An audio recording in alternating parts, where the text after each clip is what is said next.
Ռուսաստանն ու Ուկրաինան կրկին փոխադարձարվածներ են հասցրել։ Ռուսաստանն Ուկրաինային հարվածել է Հյուսիսային Կորեայից ստացած հրթիռով, Զելենսկի։ Թրամփը վստահ չէ Կիևին պատրիոտ հրթիռներ արտադրելու լիցենզիա տրամադրելու հարցում, Financial Times։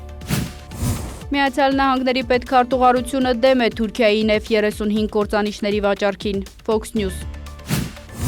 Իրանի ղեկավարությունը պարտավոր է կարգուկանոն հաստատել իր տանը, Թրամփ։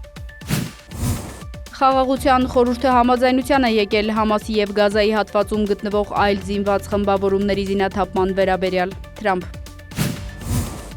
Իրաքի կառավարությունը հայտարարել է, որ թույլ չի տա երկրի օգտագործումը հարևան պետությունների դեմ հարձակումների համար։